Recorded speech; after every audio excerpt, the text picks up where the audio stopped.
గ్రహం యొక్క దృష్టి ఇంపాక్ట్ వల్ల చంద్రుడు కూడా బాగా యోగిస్తాడు అన్నమాట. అలాంటి సమయంలో ఏమైనా పూజలు కానీ దాన ధర్మాలు కానీ చేయాలంటారా గురుగారు? చేయాలండి. అంటే ఈ యొక్క పీస్ఫుల్నెస్ ఇది కావాలంటే కనుక ఎక్కువ లక్ష్మీదేవిని బాగా ఆరాధించాలి. ఎక్కువ తెలుపు రంగు వస్త్రాలు ఎక్కువ ధరించాలన్నమాట. ఎక్కువ కామన్గా ఎక్కువ తెలుపు అనేది ఎక్కువ పడే అవకాశం ఉంది అందరికీ.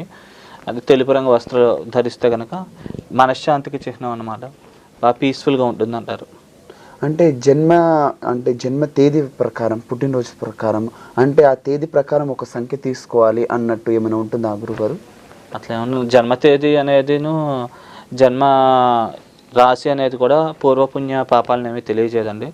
జన్మలగ్నం ఒకసారి కవల పిల్లలు పుట్టారు అనుకోండి, ఒకసారి ఒకళ్ళేమో 5ంటికి పుడితే ఇంకోళ్ళు 5కి పుడతారు. అప్పుడు సింహలగ్నం ఉంటే తర్వాత కన్యాలగ్నం ఉంటుంది. 5కి పుట్టిన వాళ్ళు సింహలగ్నంలో అంటే ఏ పునర్వసు, పూర్వభాద్ర ఇట్లాంటి నక్షత్రాలు పుట్టారు అనుకోండి, విశాఖ, చాలా గొప్పవాళ్ళు అవుతారు సింహలగ్నంలో పుట్టి ఈ నక్షత్రాలు అయితే. అలాగే ఒకవేళ కన్యాలగ్నంలో పుట్టిన వాళ్ళేమో బాగా బలహీనంగా తయారైపోతారు. కాకపోతే ముందర స్టార్టింగే బాగా హై లెవెల్కి వెళ్ళిపోతారు కన్యాలగ్నంలో పుట్టి విశాఖ, పునర్వసు, పూర్వభాద్ర నక్షత్రాలు అయిన వాళ్ళు. కాకపోతే మామూలు 35, 38 రాగానే కెరియర్ అనేది డౌన్ఫాల్ స్టార్ట్ అవుతుంది. అట్లా ఉంటుందన్నమాట. అలా ఒకవేళ సింహలగ్నంలో పుడితే అంటే ఫస్ట్ స్టార్టింగ్ నుంచి లిబరల్గా ఉంటుంది, బాగా వెళ్తే కనుక హై లెవెల్కి వెళ్ళిపోతారు అనమాట. అందుకని జన్మ లగ్నమే డిసైడింగ్ ఫ్యాక్టర్స్ అనమాట. ఇది ఏదైనా కానీ శుభ పాప ఫలితాలని డిసైడ్ చేసేదాన్ని కూడా జన్మ లగ్నం అనేది చాలా ఇంపార్టెంట్. దాన్ని బట్టి మనకి శుభత్వం కానీ పాపత్వం కానీ కలుగుతుంది, యోగిస్తుందా లేదా ఇలాంటివన్నీ కూడా మనము డిసైడ్ అవుతుంది అనమాట.